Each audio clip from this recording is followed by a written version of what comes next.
Racism touches a raw nerve in every city and in each and every one of us.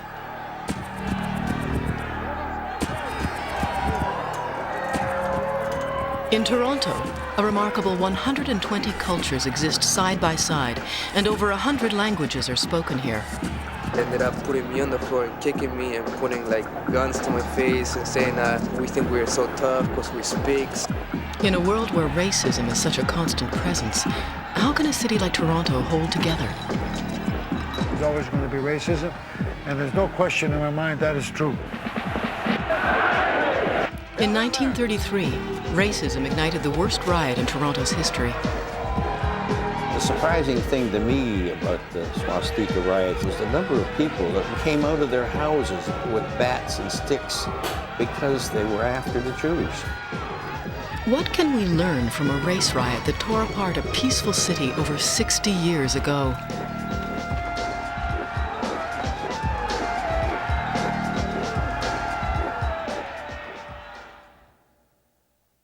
Happened on my 20th birthday, and what I saw that night I couldn't believe I was looking at. People who I never thought would be involved in such a thing had baseball bats and pieces of iron pipe and were hitting anybody that looked like a Jew on the head. Eyewitnesses vividly remember the Christie Pits riot. Most of the rioters were the same age as these young people, but they find it hard to believe it could have happened in the multiracial city they know.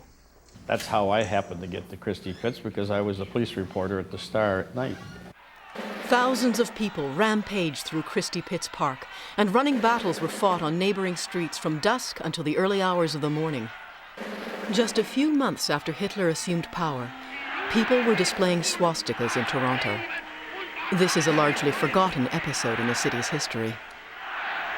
How could a riot of such magnitude, inspired by the Nazi symbol, have happened here in 1933, when Toronto was the most British of cities?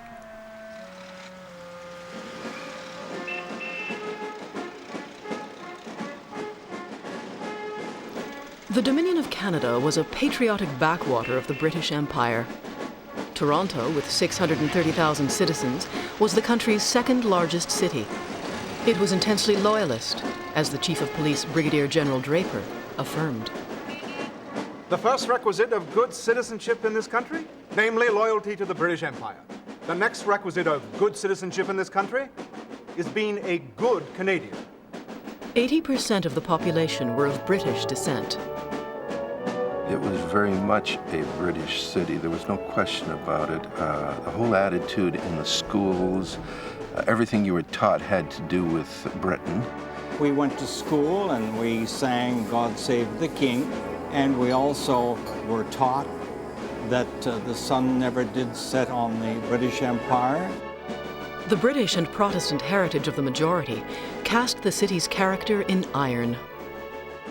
I do not know if some of you are aware of this or not, but in the outlying districts, this city is often referred to as Toronto the Good. Toronto the Good was named in that way simply because they pulled the sidewalks in at 9 o'clock at night, and you couldn't go to a sporting event on Sunday, and the churches did a booming business, and you just couldn't get a drink of beer or wine or liquor anywhere. The Temperance Act was in force, and if someone wanted to go to a cemetery, they say, go to Toronto. The Puritanism of the city was such that, on Sundays, the swings in parks were padlocked because public frivolity was prohibited on the Sabbath. Toronto's rigid atmosphere was dictated by the Protestant Brotherhood of the Orange Order, founded in 17th century Ireland to uphold the British monarchy against Catholic forces. In 1933, typically, speechmakers at the Orange Day Parade stirred up anti-Catholic sentiment and attacked any non-British influence. Toronto was Orange Order all the way. And the Orange Order was a very, very discriminating organization. They hated Catholics, for instance. I mean, that goes without saying. The mayor of Toronto was William Stewart, a mild-mannered undertaker and an Orangeman. He tried to temper the intense partisanship the parade often sparked. Today, We are not assembled to perpetrate bitterness, nor to create animosity. We are not enemies of our Roman Catholic citizens. We are here to express gratitude for our heritage. Well, the Orange Order were powerful, yeah. The Orange Order, the Masonic Lodge, controlled the city jobs. There was no way you could get a job in the city hall who didn't belong to the Orange Order and the Masonic Lodge, or both. Toronto was a good city, a city of churches, a city that cared for the unfortunate. It was a British city, a Christian city, a Protestant city. It was English and Anglo-Saxon, and I think that's why we call Toronto the Good. Toronto the Good? Well, that's a lot of crap for Toronto the Good. Protestant was a Protestant city. Let's not kid ourselves. The Catholics and the Jews were secondary. Jews and Italians, the largest minorities in this colonial city, together formed less than 10% of the population. These communities spoke European mother tongues and lived side by side in the busy, crowded downtown area extending from Spadina Avenue and up to Christie Pits. There were certain areas of the city where, say, it was Anglo-Saxon, and if someone tried to move in, the neighbors made it abundantly clear that they didn't want them there. In a bid to maintain Canada's British character after waves of immigration, the government had begun restricting the entry of non-British newcomers. My parents came from Poland, and there was terrible anti-Semitism there. Most people in those days came to get away from the persecutions, the pogroms, and the possibility of having a better life. It was supposed to be the land of milk and honey. Not only that, it is. I consider it the best city and the best country in the world. So we came to the promised land, and everybody said the streets are paved with gold. All right, I'll put it bluntly. If you were Anglo and Orange, Toronto was very good for you at that particular time. Being put in the opposite area, if you were part of the ethnic groups, there was discrimination. You didn't have the same opportunities that others had. When you come to Canada, they make you realize this is who you are, and you gotta remember that. Desperate for work, immigrants and Jews took the most menial jobs. They had few options since they encountered quotas at the universities and were cold-shouldered by the professions. It was very hard for a Jew to get into the University of Toronto. It was hard for a Jew to be a doctor, hard for a Jew to be a lawyer. You could see it right in the newspaper with Jews not to apply. Here you had two minorities. The Italians had the same problem we had. I remember when we had snowfalls as a kid, I would take a snow shovel and then go up into the ritzy areas, and I saw a man, you could tell he was a businessman, real English style, and he took one look at me, he says, "Hey son, this is not your area. Get back south of the tracks where you belong." And he just turned me around and headed me down the street. Just a lot of anti-Semitism resulted in those times, especially the white Anglo-Saxon Protestants, as they were called. They would take it out on the foreign people. I came from downtown, and I was just a youngster, and he called me a dirty Jew, and I says, "Gee, hi, Wash, why is he calling me a dirty Jew? I didn't know anything about hatred." We know one thing, that when we were in school, either you were a Dago or a Jew, and that's the way it was. And you had no alternative but to take it, otherwise fight back. Sammy fought back literally and became one of Canada's best boxers, as did his friend and opponent, Frank Genovese. The fight game was one of the few careers open to streetwise Jewish and Italian youths. When I first come to this country, why people call me Dago man. Long a time ago, they make you feel just like an empty banana. First they called me Tony, you're full of macaroni. Now they call me Wop. Yeah! Wherever I fought, I'd ever hear one guy holler, "Kill that Jew." I heard it in New York, in Toronto, my own hometown. Here I heard it more than anywhere.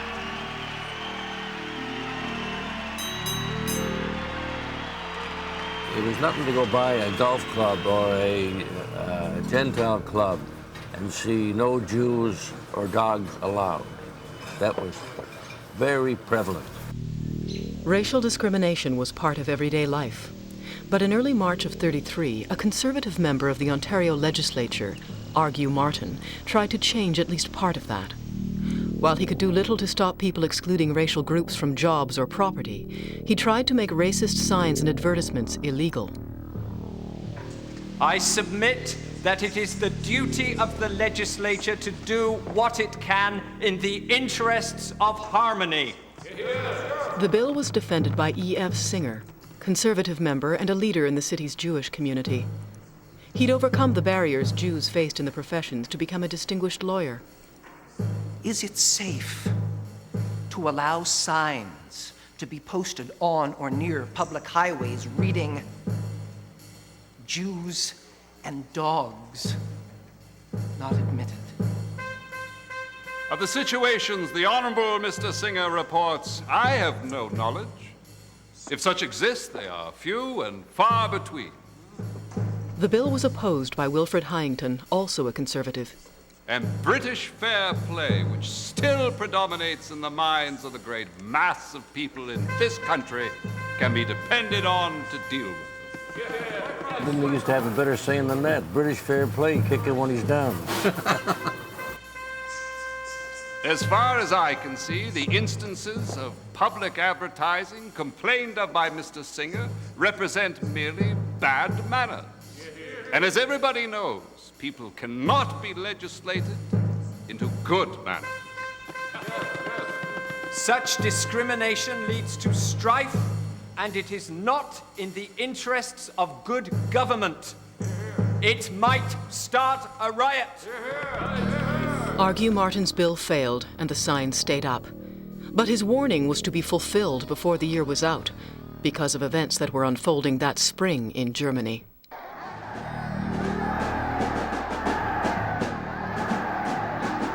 Hitler was heralded to power by the Great Depression, which had swept the world for 4 years.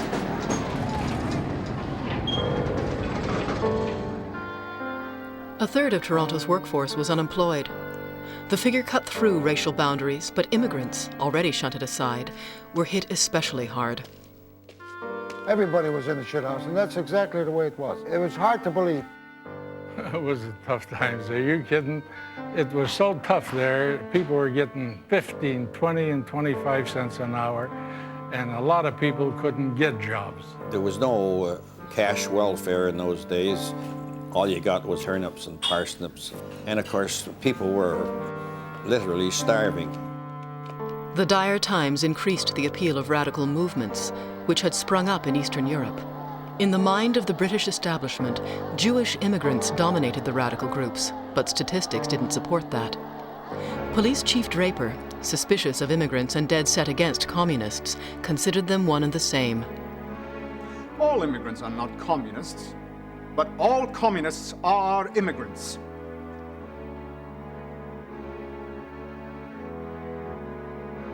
First of all, Draper wasn't any higher than this counter. He was always too short to be a policeman.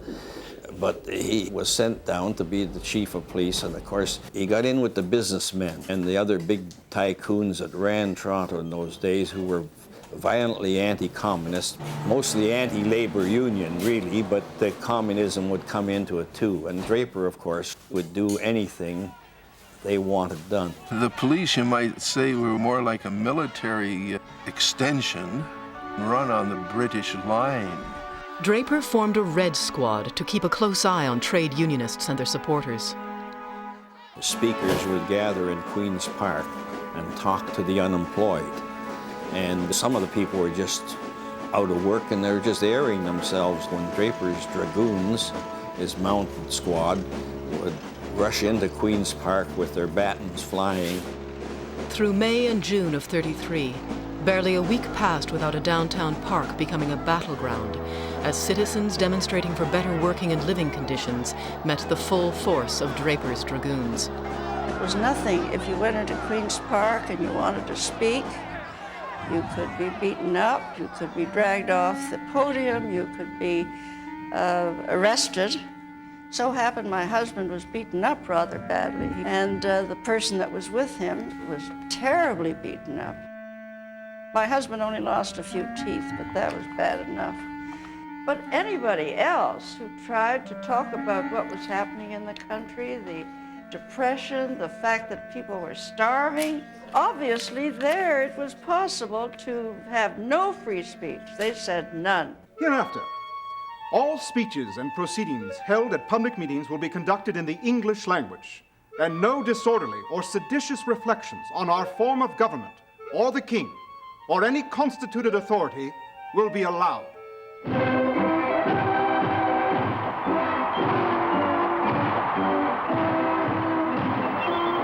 While Hitler had obliterated free speech in Germany, in Toronto newspapers throughout spring and summer, reports appeared of the Nazis' intentions towards the Jews. The most vivid accounts were by the Toronto Star's Pierre Van Passen.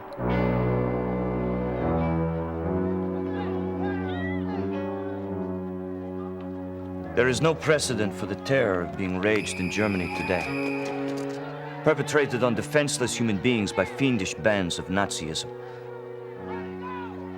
I've interviewed scores of refugees. I've seen wounds that would nauseate the most stout-hearted of surgeons. 115,000 people have been arrested since the election. Not a single trial has been held. But the hideously mutilated bodies, rendered unrecognizable by the long knives of Nazism, can be found everywhere. The massacre promised long ago by Hitler and his chieftains has become a ghastly reality. In early 1933, it was already clear what the Nazi swastika represented. Stories written in the Star by Pierre Van Passen, the famous war correspondent, Star writer at that time, told of the horrors the Hitler regime were inflicting against the Jews in Germany. Things that the German people themselves didn't even know about because the censorship was then in vogue in Germany.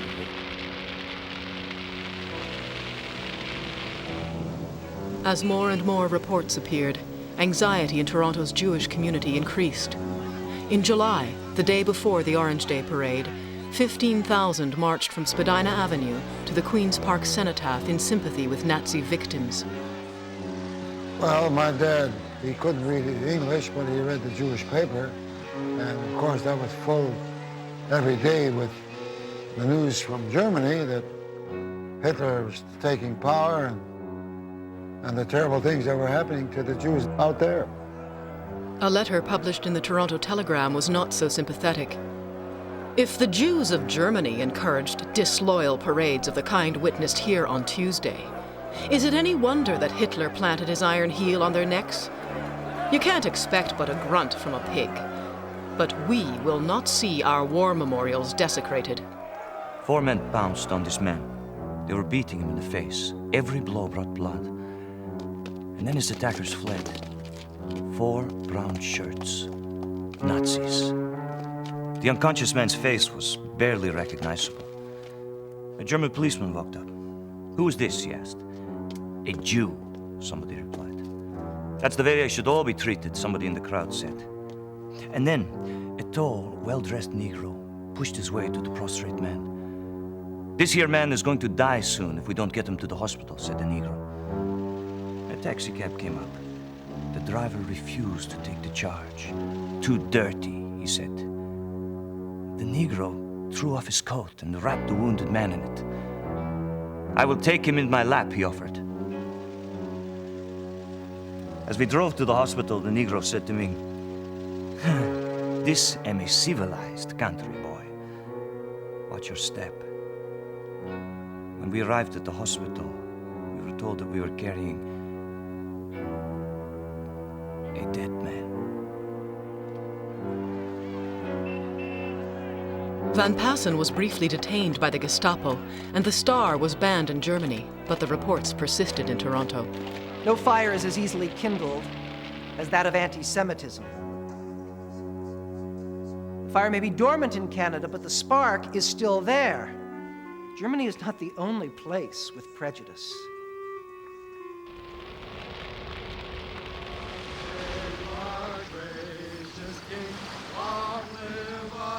Thousands of miles from Nazi Germany, Hitler's influence succeeded in reaching Toronto the Good's most British neighborhood.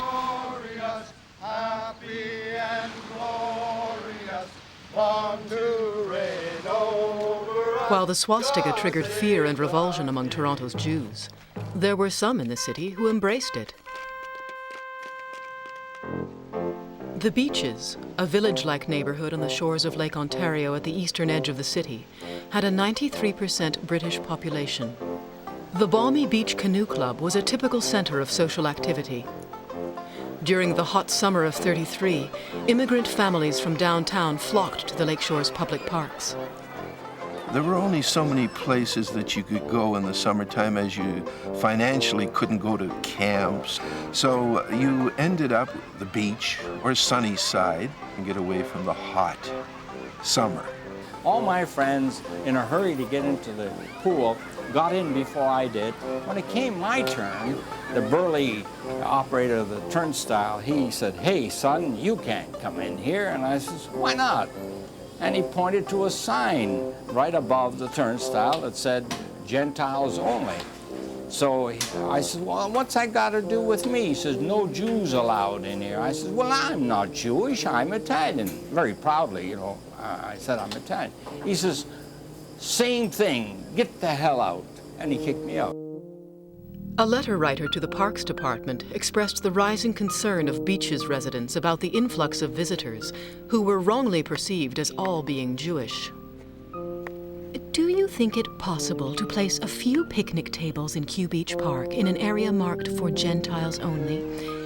At present, the Jewish people seem to get every table in the park, and even if there were room, one would hardly like to sit with them. I have seen Jewish people strip their children and dry them. Now, who would want to sit and eat at a table with that?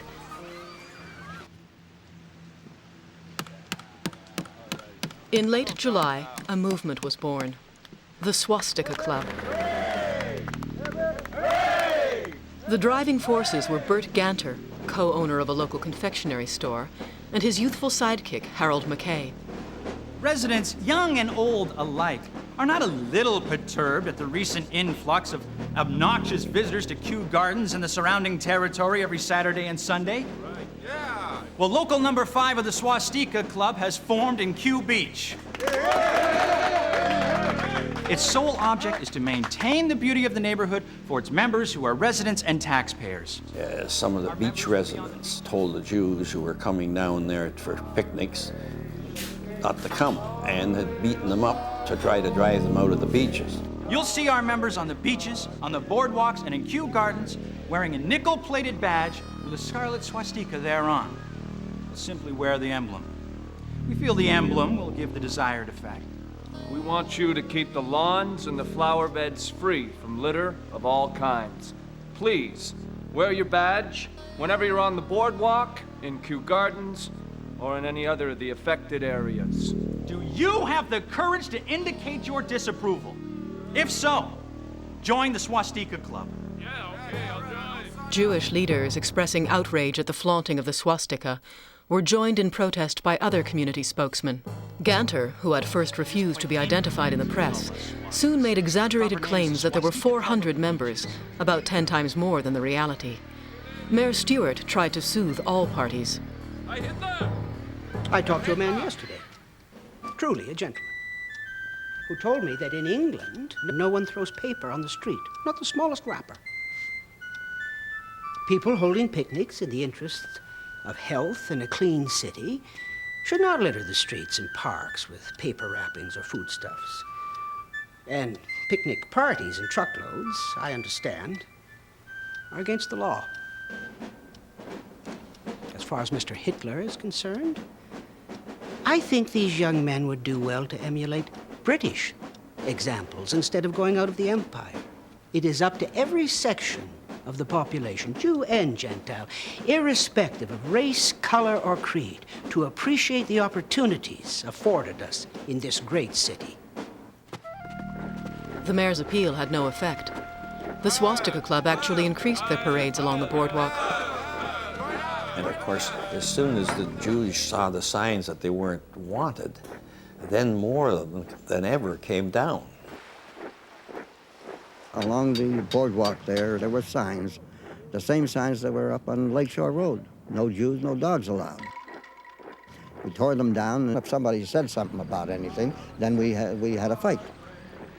The Swazis, as they'd been dubbed by Toronto's press, declared that they would mass their forces on the civic holiday, August the 9th. Thousands of visitors from downtown were expected. The Nazi symbol was displayed all over the beaches. Come to reign over us, God save the King. Any demonstration that might cause ill feelings would be regrettable on civic holiday, or any other time. Disregarding the mayor's plea, Ganter and McKay marched down the boardwalk to confront the Jewish visitors. If anybody tries to stop me, tries to make trouble, tries to take this badge away from me, I'll ask him just what he thinks this club stands for. And if he'll talk reasonably, then I'll try and convince him that it's not anti-Jewish, like a lot of people try to make out. If he's just a roughneck looking for trouble, then I'll let him take a sock.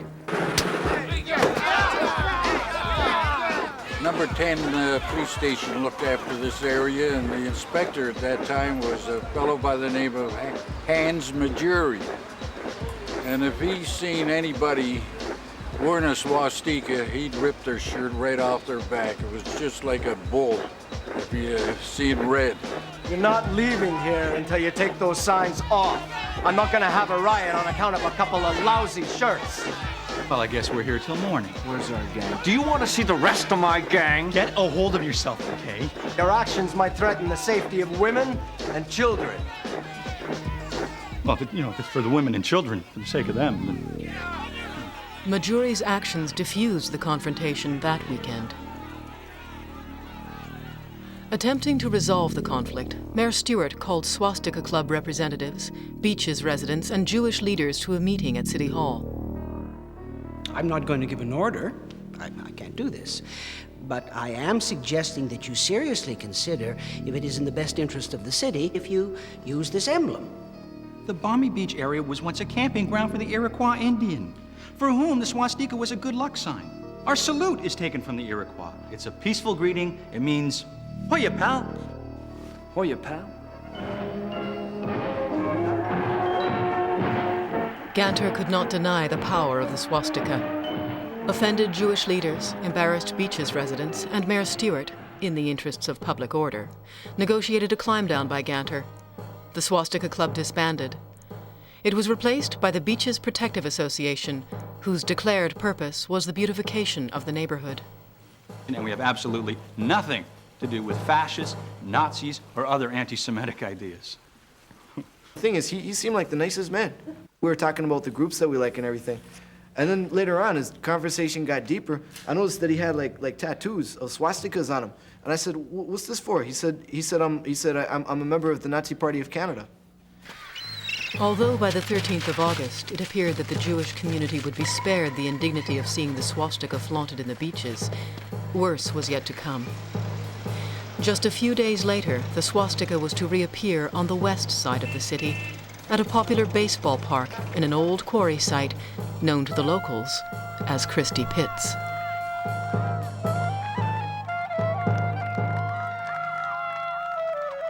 It was a neighborhood founded by the people from the British Isles. There was a mixture of Italian people who moved in there, Irish Catholics and Irish Protestants, and there was a lot of Jewish people who began to move north towards Christie Pits. Local gangs each claimed their own territory, most notoriously the Pit Gang, who were chiefly Anglo-Protestant.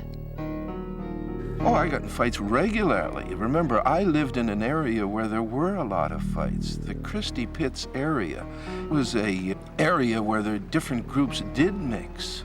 Then you could be physically attacked. Nevertheless, baseball games attracted thousands from the neighborhood to the pits. The rivalry between the league teams was fierce. In August 1933, in the keenly anticipated playoffs, St. Peter's were to meet the Harvard Playground team. St. Peter's represented a Catholic church near the pits. From a few blocks south of the park, the Harvard team was principally Jewish.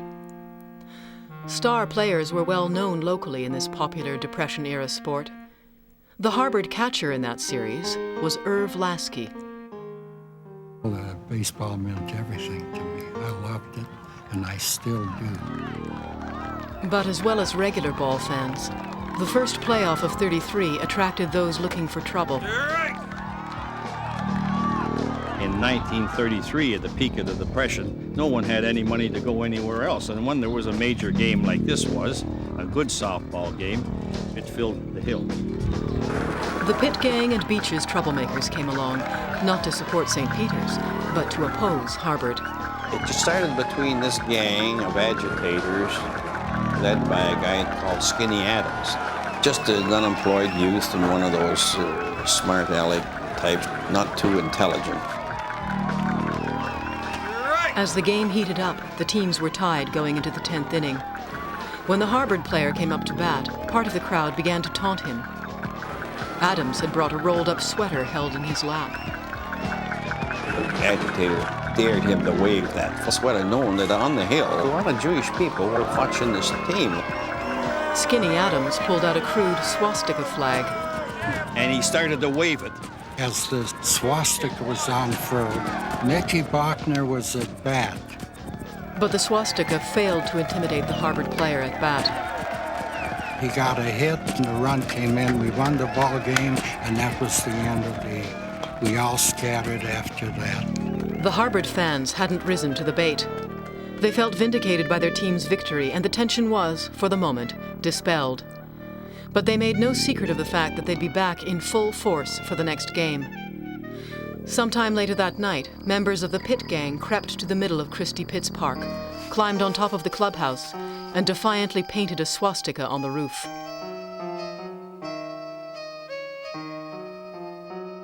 What I recall, we were told beforehand there was going to be trouble, there was trouble brewing. There was going to be a little bit of racial discrimination of some sort, fights of some sort, so a whole bunch of us come down.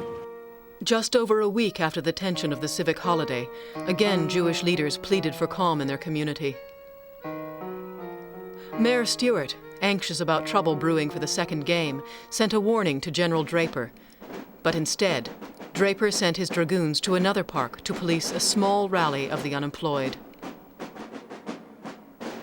With 10,000 watching, St. Peter's started off the second game well.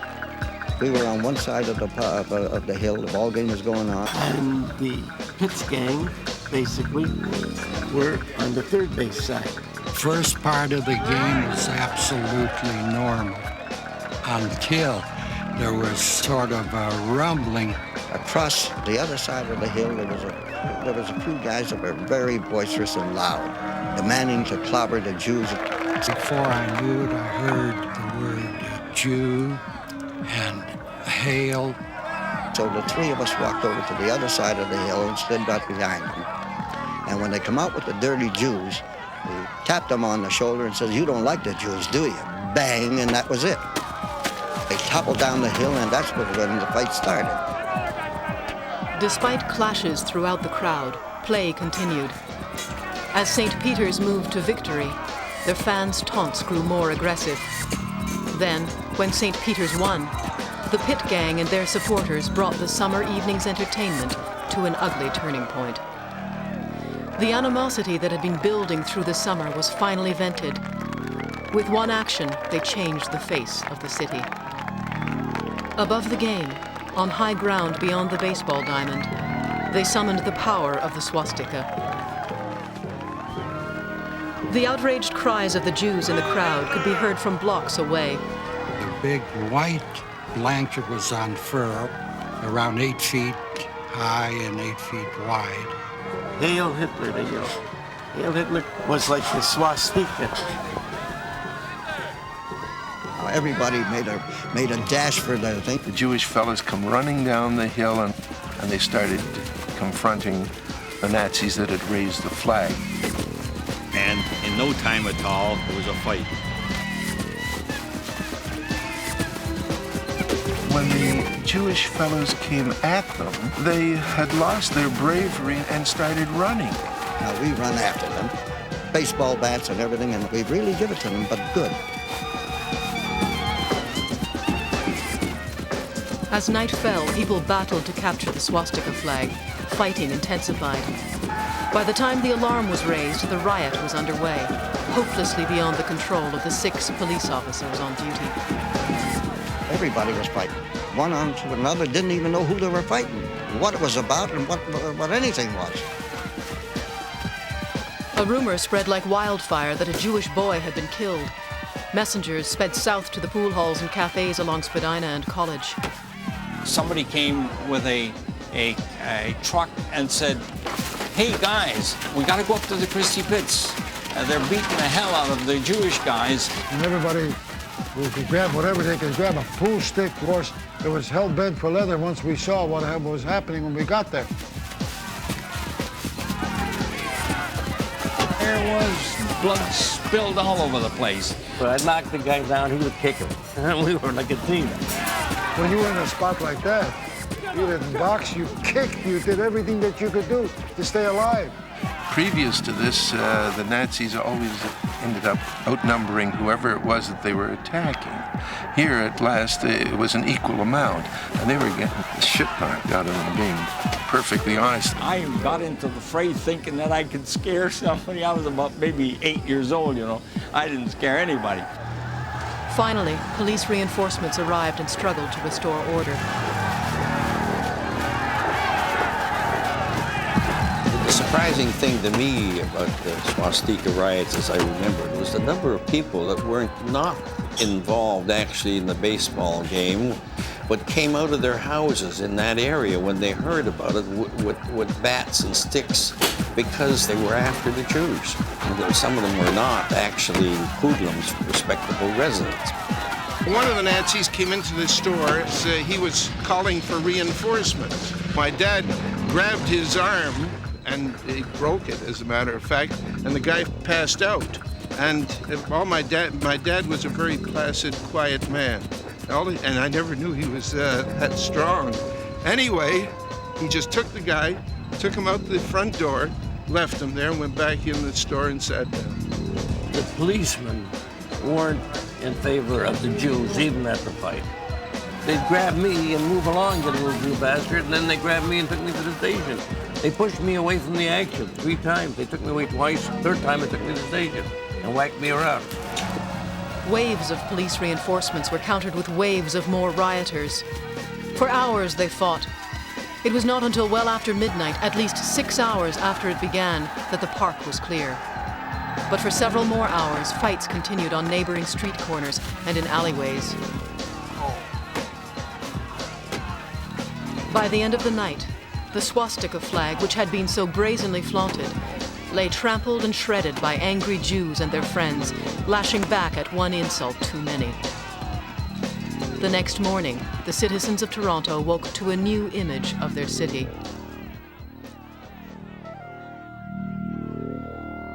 Mayor Stewart, shocked by the breakdown of public order, called General Draper to task.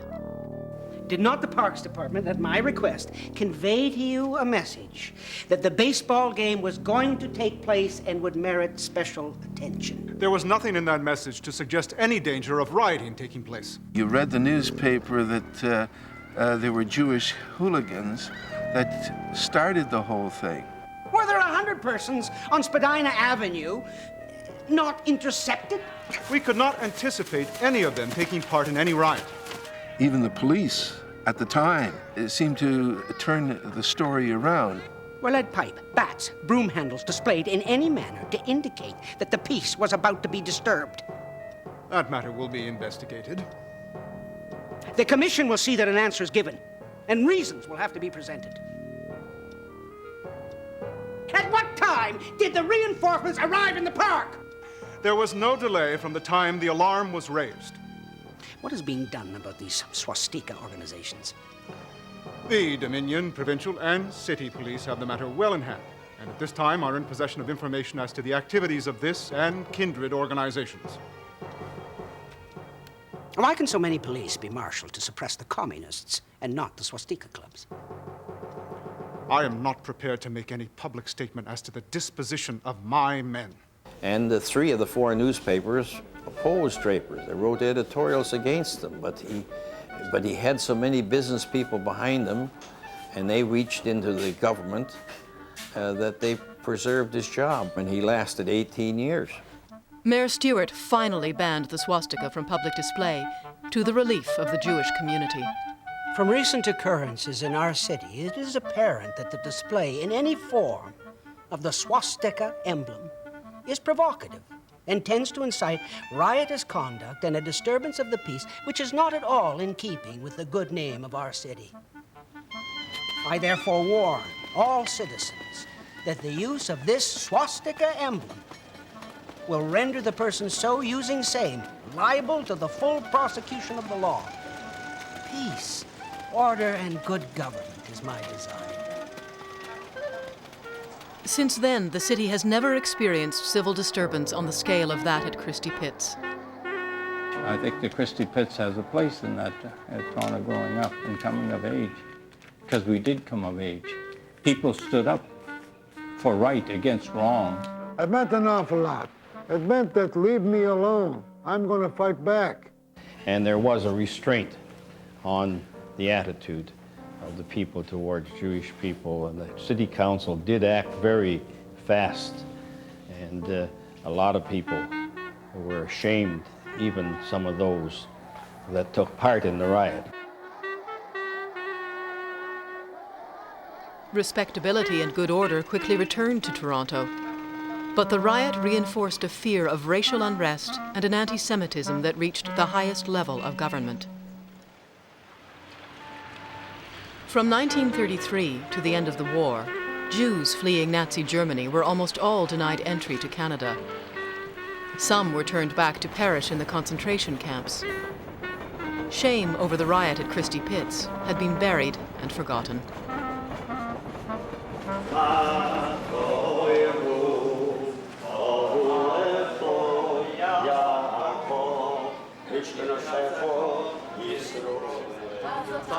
Over 60 years after the swastika gangs paraded along the beaches, the small Jewish community at the neighborhood synagogue feels free to show a higher profile than it did then. Today we are celebrating our 75th anniversary. One of our members said, well, do you think we need the police here? And I said, why? Well, maybe there might be a few. I said, well, if they are, we'll deal with it. But I don't expect it. I am an optimist.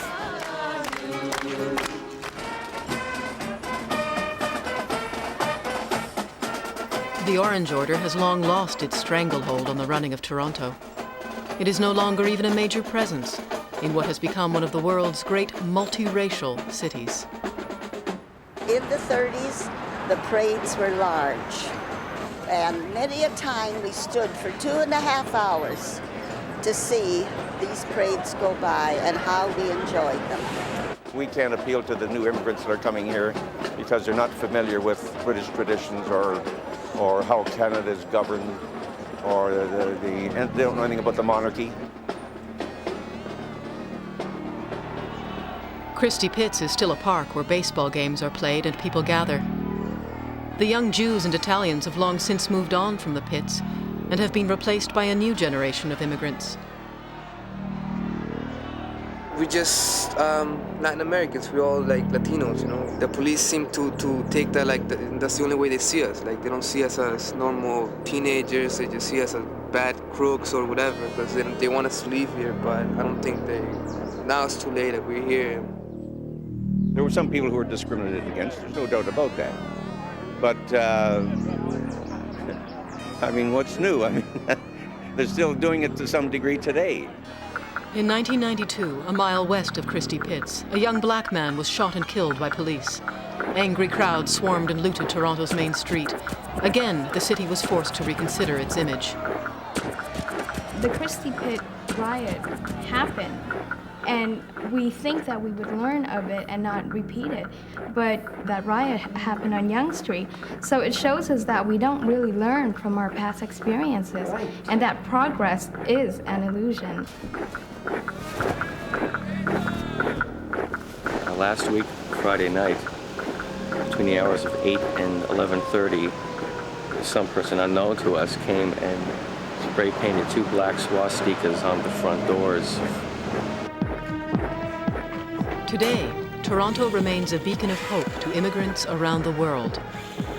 A recent mayor of the city has said, Toronto is home to more than 120 distinct cultures, and more than 100 languages are spoken here.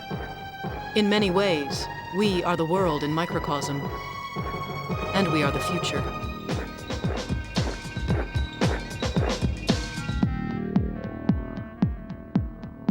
But to believe that there won't be any racism in the near future is like believing in the tooth fairy. I do think that it's important to be optimistic, first of all, to recognize what the issues are, to educate ourselves. I have faith in the world, I have faith in Canada, definitely, that eventually, it might be hundreds of years, might be thousands of years, but I think that one day there won't be anything as anti-Semitism or any other kinds of racism in the world. There's many things in the past that we thought would never change that have changed. So my feeling is there is hope. We, the future generation, are educated about racism, and the school I go to, we're a mix and blend, and we can relate to other cultures now, and yet there's always be someone out there that's going to say, this is who you are, and you're different from this person, so I don't think it will ever go away.